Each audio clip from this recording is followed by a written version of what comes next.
Buenos días. Hola. Como no contesta nadie, digo, a lo mejor no se oye. Buenos días, ¿eh? O buenas tardes, más bien. Así que, por amor a los que tienen el coche en la Torre Pelli, intentaremos terminar pronto para que no tengan que pagar mucho. Pero bueno, tampoco pasa nada, 3 o 4 eurillos por estar aquí, ¿eh? Me han dado el mando del poder para no tener que ir avisando, pero vamos a probar si funciona. A ver, si alguien viera esta imagen, tenía otra idea, ¿no? Para poner 2 imágenes y digo, hay un refrán español que quizá, pero era demasiado fácil, y digo, vamos a ponerle un poquito más de dificultad. ¿A qué refrán español podría asemejarse esto? Y no vale decir, subir las escaleras es malo, mejor ir en el ascensor, ¿vale? No es ese. Venga, es un poco complicado, pero así, venga. Mientras más alto subas, más dura será la caída. Bueno, podría ser, pero no. Venga, otro intento.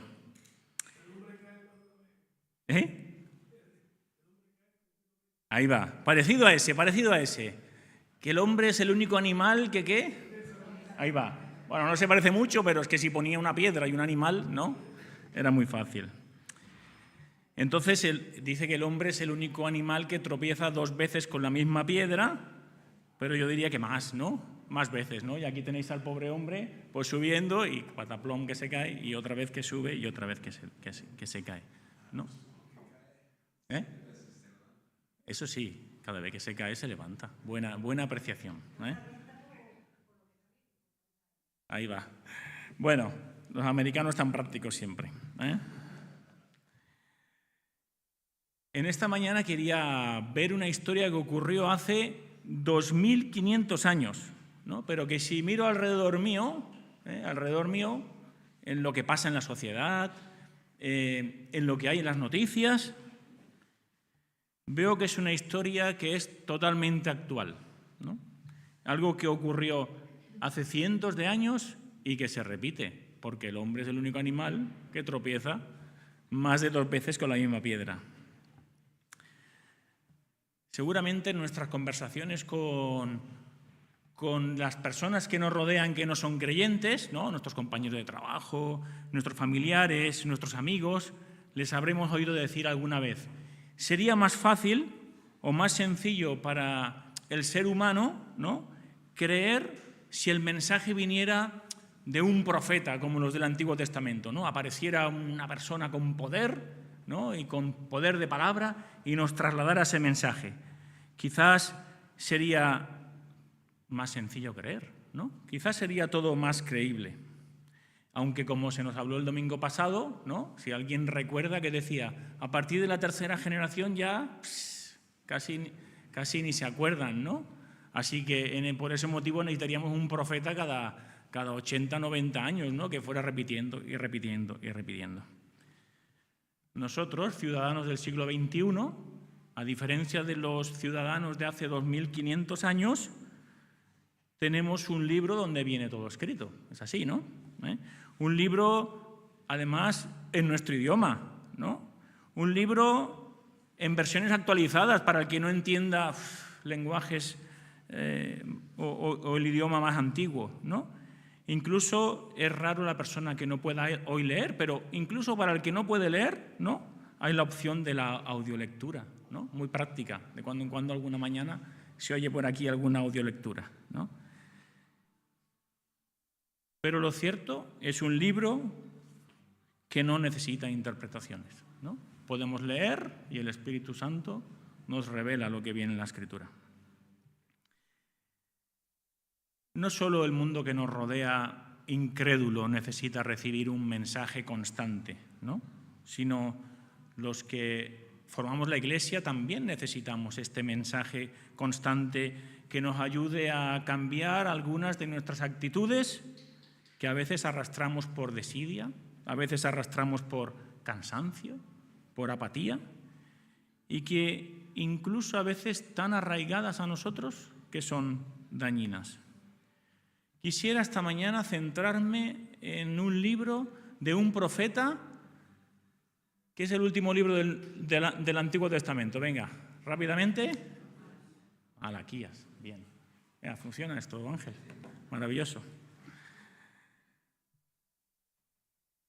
Releyendo al profeta Malaquías, y leeremos algunos textos de los que hay, ¿no? Quizá podamos ver una descripción de nuestra propia vida. Yo creo que sí, ¿no? Pero sobre todo veremos una descripción de la gente que nos rodea. A eso seguro que los vemos fichados, ¿no? Pero realmente se trata de un mensaje personal para cada uno de nosotros. Mediante el profeta Malaquías, el Señor habló sobre el compromiso cada vez menor por parte de los judíos de aquel tiempo hacia Dios. El Señor mandó a su pueblo que se volvieran a Él para entregarle sus vidas con mayor fidelidad y a raíz de esto bendecirlo y protegerlo a quien así lo hicieran. Más adelante lo veremos en el capítulo 3. Si leéis el libro de Malaquías, que seguramente lo leeréis, llama la atención una serie de preguntas que aparecen, ¿no? Y esas preguntas que aparecen rápidamente me llevan al contexto actual de la sociedad. No solo de la sociedad, también podríamos decir de la Iglesia, ¿no?, que conocemos. Incluso me llevan a pensar en mí mismo, ¿no?, en algunas preguntas que quizás yo me haga. Quizás tengo oportunidad hoy de verme reflejado aquí. Así que el mensaje de las preguntas de Malaquías, hoy, ¿no? Hoy.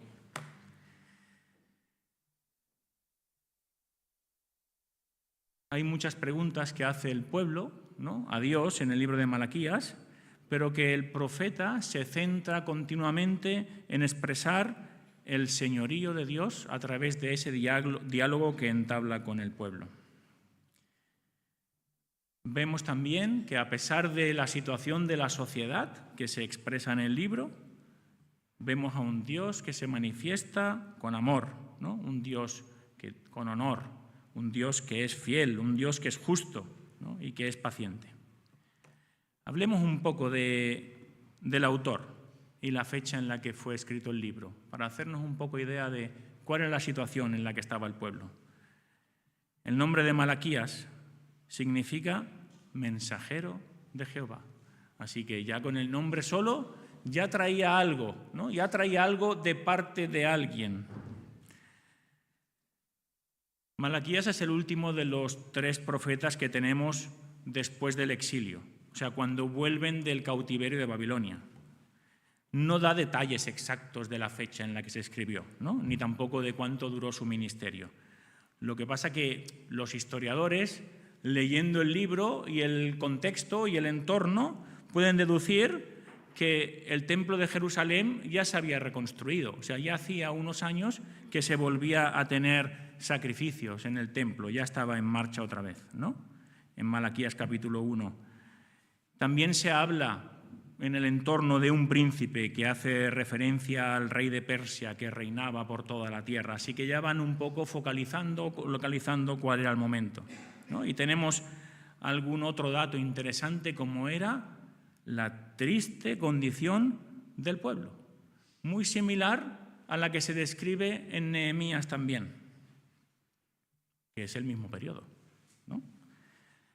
Ahora diréis, bueno, si Nehemías está aquí en los Génesis, Nehemías, y Malaquías está casi al final. Bueno, todos sabéis, y si no os lo cuento yo, la Biblia no está en orden cronológico, ¿no?, sino que cuando se organizó un poco por temas. Así que, por ejemplo, tenemos el libro de los Salmos, que se empezaron a escribir en el 1500 a.C., ¿no?, y tenemos el caso de Malaquías, que se escribió en el 500, ¿de acuerdo? Entonces, si alguien tiene interés, puede buscar en Google orden cronológico de los libros de la Biblia. Todos lo hemos estudiado como está aquí, ¿vale? Pero hay un orden cronológico de cómo ocurrieron las cosas. La realidad es que el templo ya estaba en marcha, ¿no? Así que ya nos indica que era una fecha posterior al año 515 a.C., más o menos, que es cuando se completó la reconstrucción.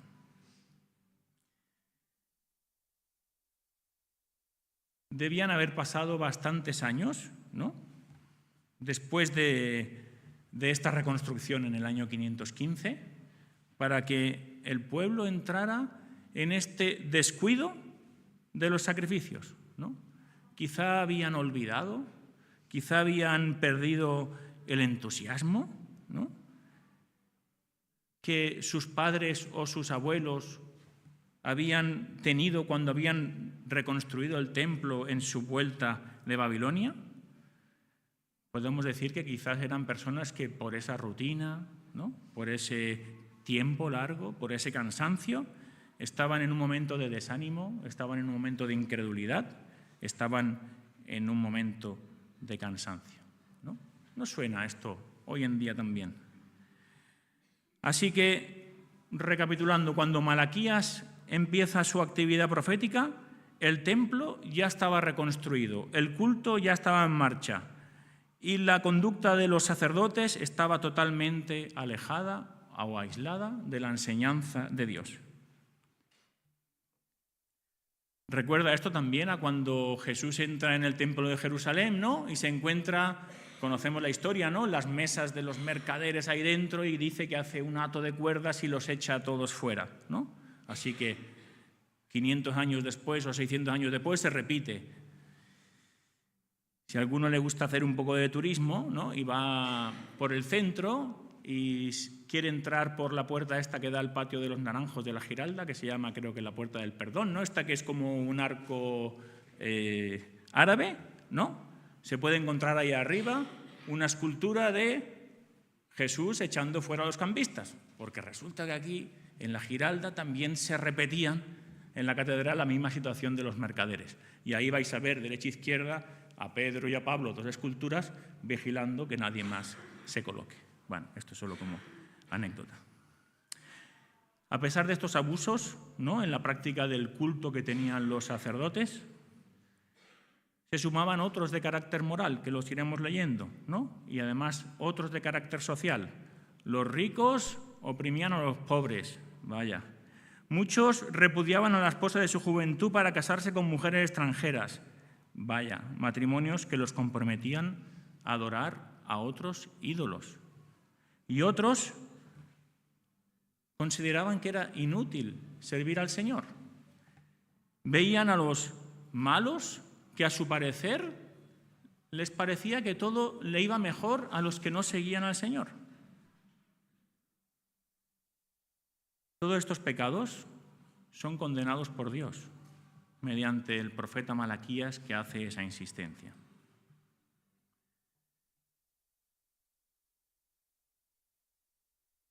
El profeta hace hincapié, como decía, del amor de Dios hacia su pueblo a pesar de esas situaciones. Con la misma energía condena los abusos que se cometen en el templo. Con la misma energía condena los matrimonios con mujeres paganas. Con igual energía exhorta a la fidelidad matrimonial, que encuentra un excelente modelo entre el Señor hacia Israel. Por lo tanto, de Dios con su Iglesia. Por lo tanto, del Señor su fidelidad hacia nosotros.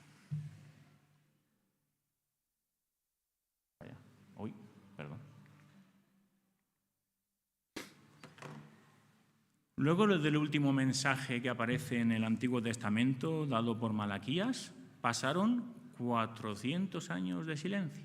400 años de silencio, en los cuales Dios no se dirigió a su pueblo hasta que... ¿Quién es el primero que aparece en Mateo, perdón? Juan el Bautista, muy bien. Yo creo que los que están en primera fila son los alumnos aventajados, así que si alguien quiere ser aventajado, solo tiene que sentarse aquí, ¿eh? Hasta que Juan el Bautista se levantó para preparar el camino del Señor, ¿no? Eso lo vemos en Marcos capítulo 1, versículo 2. Y como si Dios quisiera enmarcar este último mensaje que está dando a su pueblo, ¿no?, antes de este silencio, aparece como unas 25 veces en el libro de Malaquías la expresión «así dice Jehová». No lo dice cualquiera, ¿eh? Así dice Jehová.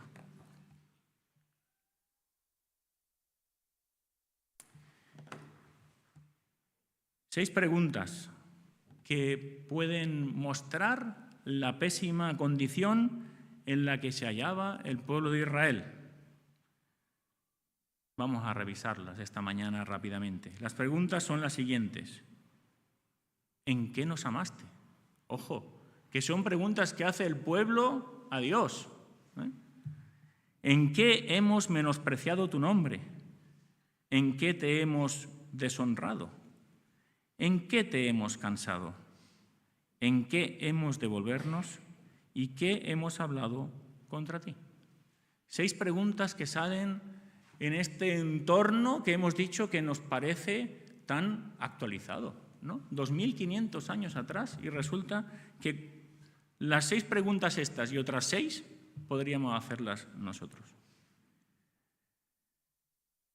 Como nos fijaremos, es curioso que cada una de estas preguntas viene con la palabra delante dijisteis, ¿no? Como un alto grado de prepotencia, ¿no? O de insolencia por parte del pueblo hacia Dios. Encima se sentían, como vamos a decir, con toda la razón, ¿eh?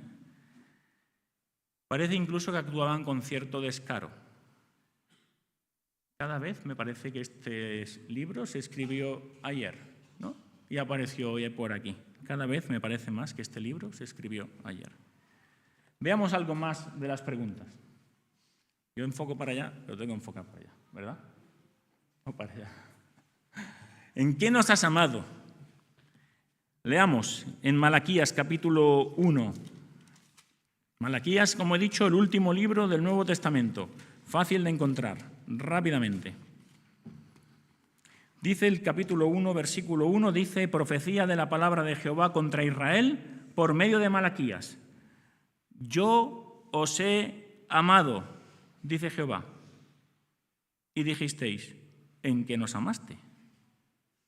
¿No era Esaú hermano de Jacob? Dice Jehová.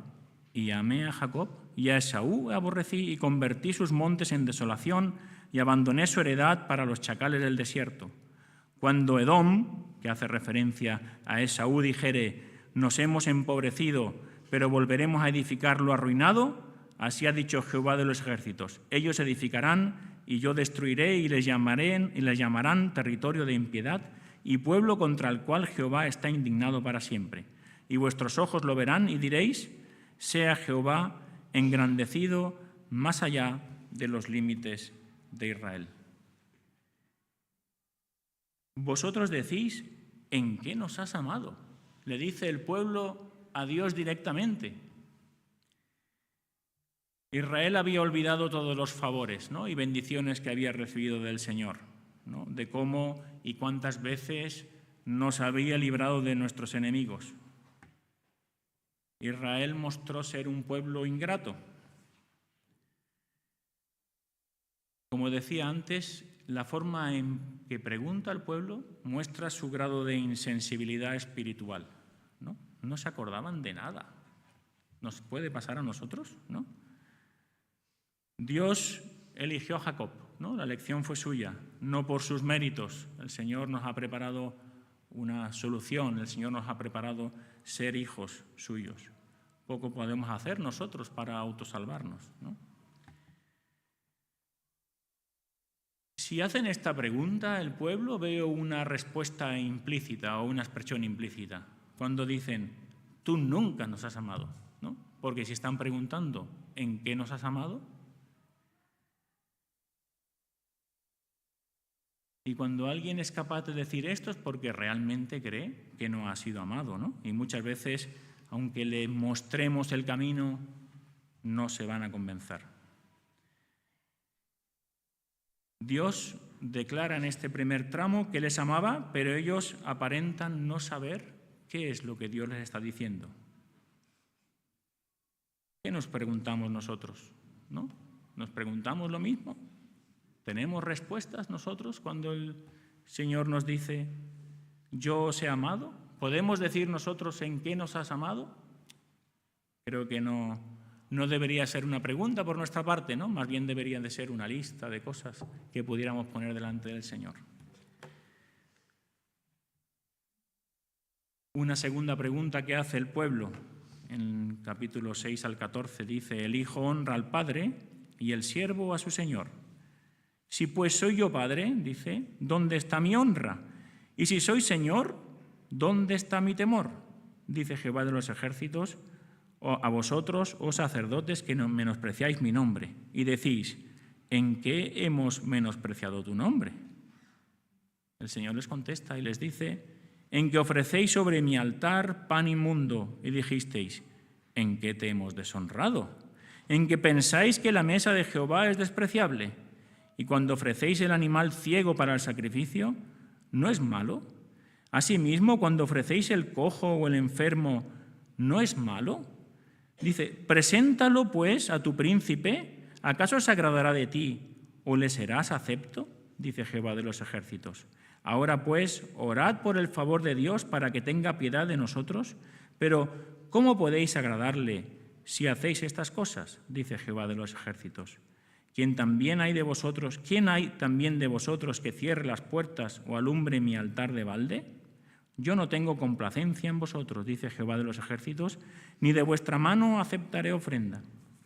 Porque desde donde el sol nace hasta donde se pone, es grande mi nombre entre las naciones, y en todo lugar se ofrece a mi nombre incienso y ofrenda limpia, porque grande es mi nombre entre las naciones, dice Jehová de los ejércitos, y vosotros lo habéis profanado cuando decís, inmunda es la mesa de Jehová, y cuando decís que su alimento es despreciable. Habéis además dicho, oh, qué fastidio es esto, y me despreciáis, dice Jehová de los ejércitos, y trajisteis lo hurtado, o cojo, o enfermo, y presentasteis ofrenda. ¿Aceptaré yo eso de vuestra mano? Dice Jehová. Maldito el que engaña, el que teniendo machos en su rebaño, promete y sacrificia a Jehová lo dañado, porque yo soy gran rey, dice Jehová de los ejércitos, y mi nombre es temible entre las naciones. Por lo que leemos entendemos la situación que había en aquel momento, ¿no? Es una pregunta hecha de forma directa a los sacerdotes que ministraban el culto, ¿no? Dios era el Padre y ellos no lo respetaban como tal. Le llamaban Dios, le llamaban Padre, pero actuaban sin temor. Menospreciaban su nombre ofreciéndole pan inmundo sobre el altar. El pan inmundo está contaminado en sí mismo porque está hecho con harina contaminada, ¿no? Y vemos que los sacerdotes a esto no le daban ya la mínima importancia a la santidad que tiene Dios. No podía estar mezclado, no podía estar contaminado, ¿no? Había una imagen de santidad. Incluso aceptaban que se ofrendaran cosas que eran robadas, o cosas que eran cojas, o cosas que eran animales que eran ciegos, ¿no? Esto de la perfección, de la santidad, bueno, el Señor le vale todo. Pues no, al Señor no le vale todo. ¿Qué sentido tiene llamar a uno Padre, Señor, Maestro, si luego no se le respeta, no se le obedece y se tiene en poco su obra? Existe la responsabilidad por parte del creyente de seguir el buen ejemplo, ¿no? De ofrecer lo mejor que tenemos de nosotros. Pero esto no era para los sacerdotes de aquella época, también vemos una relación directa con nosotros, ¿no? ¿Qué significa que somos sacerdotes, ¿no? ¿Qué significa el sacerdocio del creyente?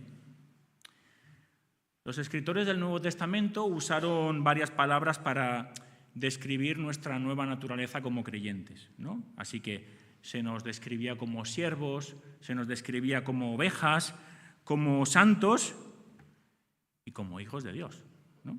Cada una de las figuras, ¿no?, de oveja, santo, hijo, comunica la distinta relación que hay, ¿no? Y cada una apunta a diferentes aspectos de nuestra salvación.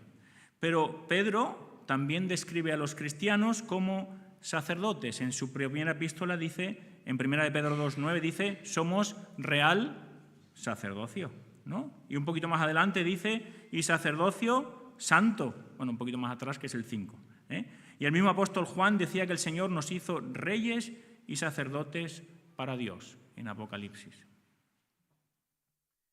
Así que el sacerdocio del creyente hace referencia a la nueva posición de los cristianos, de los creyentes, en la tarea de la adoración. En virtud de esto, todo creyente tiene el privilegio y la responsabilidad de acercarse y presentarse ante Dios como un sacrificio, ¿no? Romanos 12:1. Y a su vez para ofrecerle sacrificios espirituales, primera de Pedro. Ahora podemos adorarle en todo lugar, ¿no? Podemos orar, podemos pedirle, podemos recibir de él, ¿no? Podemos servirle, podemos buscar su rostro cada día, ¿no? Y sobre todo podemos ser aceptos, ¿no? Aceptados por él. Así que habla que estos sacerdotes ofrecían pan inmundo, es decir, contaminado, corderos ciegos, otros con la pierna rota, lo último que había por ahí, ¿no? Estos sacerdotes que menospreciaban el nombre del Señor. Pero, ¿qué hacemos nosotros? ¿No? ¿Qué ofrecemos al Señor? ¿Ofrecemos nuestro buen tiempo o lo que nos sobra? ¿Ofrecemos nuestra vida o la que nos sobra? ¿En qué te hemos deshonrado? El pueblo sigue, eso como aquello de, mejor no sigas hablando, ¿no? Que cada vez que vas hablando te vas metiendo en un berenjenal. Así que el pueblo, como era así más impetuoso, pues sigue hablando y dice en el capítulo 1, versículo 7, ¿en qué te hemos deshonrado? Dice, en que pensáis que la mesa de Jehová es despreciable. La ceguera del pueblo en aquel momento era tan grande que era incapaz de ser conscientes de la ofensa que estaban realizando. Como hemos dicho antes, los sacerdotes ofrecían lo peor, ¿no? Animales ciegos, cojos, enfermos, que incluso viene hablando aquí que si se lo diéramos a uno de nuestros príncipes, que es alguien con un poder transitorio, ¿cómo nos miraría este príncipe que le diéramos este regalo, ¿no? El pueblo traía cualquier cosa porque ellos, los sacerdotes, no les enseñaban cuáles eran las características y condiciones que Dios pedía en las ofrendas. El pecado de quien estaba frente al pueblo, en este caso los sacerdotes, los estaba llevando por un mal camino. Así que responsabilidad de los maestros, responsabilidad de los pastores, ¿no? Enseñar conforme a lo que dice la palabra de Dios. Y es responsabilidad del pueblo hacer conforme a la enseñanza recibida. Tenemos su palabra, como hemos dicho esta mañana, así que Él, que sabemos cómo quiere que nos comportemos. ¿En qué te hemos cansado? Leamos el capítulo 2, versículo 17, dice, ¿habéis hecho cansar a Jehová con vuestras palabras y decís, ¿en qué te hemos cansado? En que decís, cualquiera que hace mal agrada a Jehová, y en los tales se complace. O si no, ¿dónde está el Dios de justicia? He aquí yo envío mi mensajero, el cual preparará el camino de delante de mí, y vendrá súbitamente a su templo el Señor, a quien vosotros buscáis, y el ángel del pacto, a quien deseáis vosotros. He aquí viene, ha dicho Jehová de los ejércitos. ¿Y quién podrá soportar el tiempo de su venida? ¿O quién podrá estar en pie cuando Él se manifieste? Porque Él es como fuego purificador y como jabón de lavadores, y se sentará para afinar y limpiar la plata, porque limpiará a los hijos de Leví, los afinará como a oro y como a plata, y traerán a Jehová ofrenda en justicia. Y será grata a Jehová la ofrenda de Judá y de Jerusalén, como en los días pasados y como en los años antiguos. Y vendré a vosotros para juicio, y seré pronto testigo contra los hechiceros y adúlteros, contra los que juran mentira y los que defraudan de su salario al jornalero, a la viuda, al huérfano y a los que hacen injusticia al extranjero, no teniendo temor de mí, dice Jehová de los ejércitos. ¿En qué le cansamos? ¿Qué provecho sacamos de guardar tu ley. Diría que es una expresión muy sevillana, pero porque la dijo un famoso aquí en Sevilla, ¿no? Me estáis exigiendo que me estáis cansando, ¿no? Había uno que lo decía, ¿no? Un pueblo que ignora lo que a Dios le agrada, o a lo que Dios le desagrada, perdón, será indiferente a sus palabras. Pensará más bien por conveniencia, ¿no? Esto es lo que me interesa, o pensará más bien por convicción. Esto es lo que a mí me hace falta, ¿no? Y Dios les echa en cara, vamos a decir así, o les muestra como si Él no fuera a intervenir en la historia. No os olvidéis, dice, que yo voy a volver, ¿no? O también les dice, ¿o creéis que yo no soy justo? Porque decís, cualquiera que hace mal agrada a Jehová. Porque no veían que los que hacían algo mal tuvieran un castigo. Y se preguntaban, ¿dónde está el Dios de justicia? Y el Señor se cansaba de verlos en esta actitud, ¿no? De pensar que el que hacía mal las cosas era alguien que estaba bien visto por el Señor, ¿no? Vivimos en un mundo, ahora me lo traigo aquí 2500 años después, ¿no? Así que vivimos en un mundo donde el ladrón de guante blanco se le tiene como hombres de bien. A los militares que por medio de las armas y de la guerra imponen su ley, se les tiene por hombres de paz. Vaya. A los economistas que extorsionan y manipulan a las gentes, se les consideran hombres sabios. Así que todos los que hacen mal se les considera como buenos. ¿No produce toda esta mentira cansancio? Pues sí, produce cansancio. Dice que Dios había prometido un mensajero que prepararía la llegada del Mesías. ¿Cuál era el mensaje de este precursor? ¿Qué iba diciendo? El mensaje era: producid frutos dignos de arrepentimiento, ya que el que vendrá traerá juicio según la verdad, y hará separación entre lo bueno y lo malo sin confundir ninguna cosa. Así que el mensajero habla de un día de ajuste de cuentas, cuando las cosas serán puestas en una balanza y serán pesadas y se manifestará su valor. Esto no vale nada. Esto no vale nada. Cuando se revelará que aquel Jesús, aquel niño de Belén, es el Señor de señores y Rey de reyes. Así que vivamos en el consuelo de que algún día será así, y no en la situación de decirle al Señor: ¿qué pasa? ¿Cualquiera que hace lo malo es bueno ante los ojos de Jehová? Y que el Señor no pueda decir: me tienes ya cansado con tus quejas. ¿En qué hemos de volvernos? Pregunta número 5. Sigamos en el versículo 7. Dice: desde los días de vuestros padres os habéis apartado de mis leyes y no las guardasteis. Volveos a mí y yo me volveré a vosotros, ha dicho Jehová de los ejércitos. Mas dijisteis: ¿en qué hemos de volvernos? La gente iban desorientados, Dice: ¿robará el hombre a Dios? Pues vosotros me habéis robado. Y dijisteis: ¿en qué te hemos robado? En vuestros diezmos y ofrendas. Malditos sois con maldición, porque vosotros, la nación toda, me habéis robado. Traed todos los diezmos al alfolí, y hay alimento en mi casa, y probadme ahora en esto, dice Jehová de los ejércitos, si no, os abriré las ventanas de los cielos y derramaré sobre vosotros bendición hasta que sobreabunde.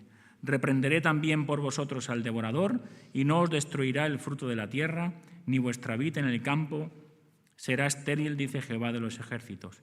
Y todas las naciones os dirán: bienaventurados, porque seréis tierra deseable, dice Jehová de los ejércitos.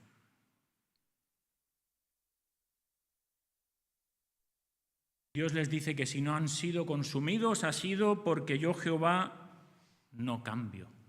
Porque yo, Jehová, no cambio. Dice que el pueblo no había cumplido con los mandamientos de Dios, dice, desde los días de vuestros padres. Ojo, ya desde el principio.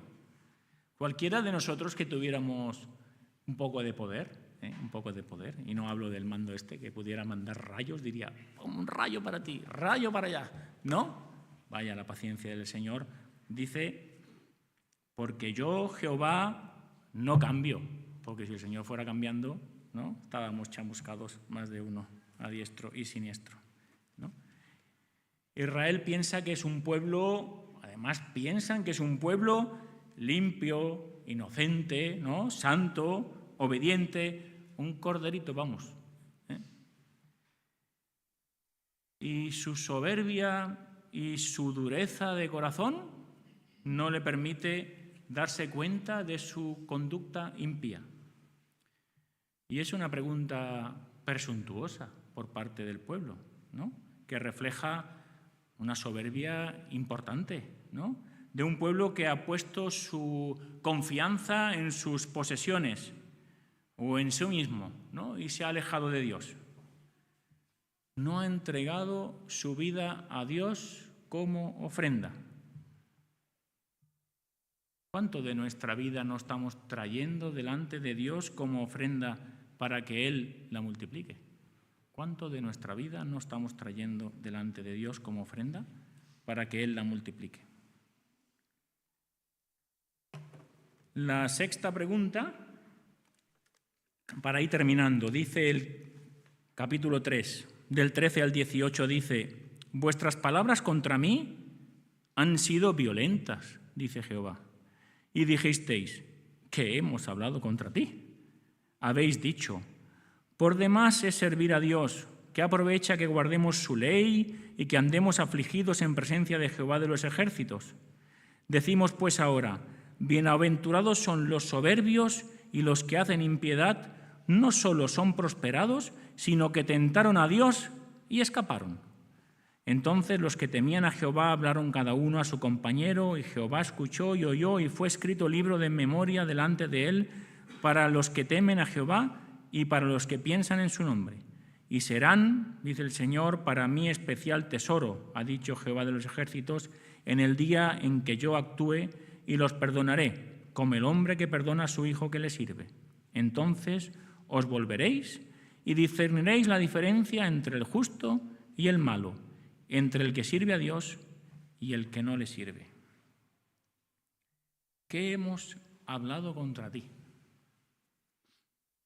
Porque el Señor les hace una afirmación antes y les dice, duras han sido vuestras palabras contra mí, ha dicho Jehová.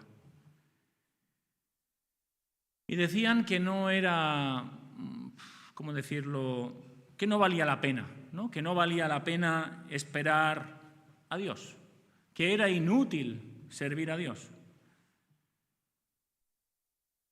Pero no hay nada, por más pequeño que sea o por más grande que sea en el servicio de Dios, que no haya de ser tomado en cuenta por Él. Y eso debes de creerlo.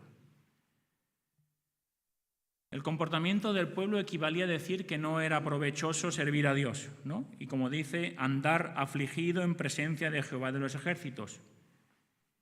Y vivían en el pensamiento que era mejor bienaventurados los soberbios. ¿Cómo que les iba mejor las cosas?, ¿no? Como si para prosperar lo que había que hacer era el mal.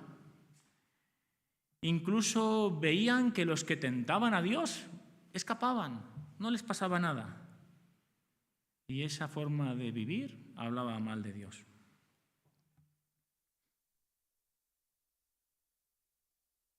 Esta forma arrogante, ¿no?, esta forma prepotente de la que se habla de Dios y todo lo que concierne a Él, provoca una forma de vida en la que los únicos valores que existen son los que a mí me interesan, ¿no? Esto también me suena hoy en día, ¿no? Los únicos valores que valen son los que a mí me interesan. Cualquier otro valor no sirve ni aporta nada. Pero por el contrario no existía ni arrogancia, ni existía prepotencia, ni soberbia cuando el Dios mismo se humanó. Ahí era totalmente lo contrario. y mostró cuál era el camino que Dios abría hacia los hombres. Ese es el Dios que servimos. Pero bueno, no en este libro todo va a ser negativo, ¿no? Que es un libro bastante triste, ¿no? Porque es una situación humana terrorífica, actual. Porque dice que había algunos que escaparon, ¿no?, de esa forma de pensar. El pueblo reaccionó, ¿no?, frente a esta situación. Sabéis que a Malaquías se le llama como el Sócrates hebreo, porque hacía preguntas y el pueblo respondía, y a raíz de esa pregunta-respuesta, iban aprendiendo cosas. Así que al final terminan por entender alguna cosa. Y dice, versículo 16, entonces los que temían a Jehová hablaron cada uno a su compañero, y Jehová escuchó y oyó, y fue escrito libro de memoria delante de él para los que temen a Jehová y para los que piensan en su nombre. 17. Dice el Señor, serán para mí especial tesoro. ¿Cuándo? En el día que yo actúe. Y les perdonaré como el hombre que perdona a su hijo que le sirve. Entonces os volveréis y discerniréis la diferencia entre el justo y el malo, entre el que sirve a Dios y el que no le sirve. Así que quienes tememos a Dios somos su especial tesoro. Y discerniremos la diferencia entre el justo y el malo, y discerniremos entre el que sirve a Dios y el que no le sirve.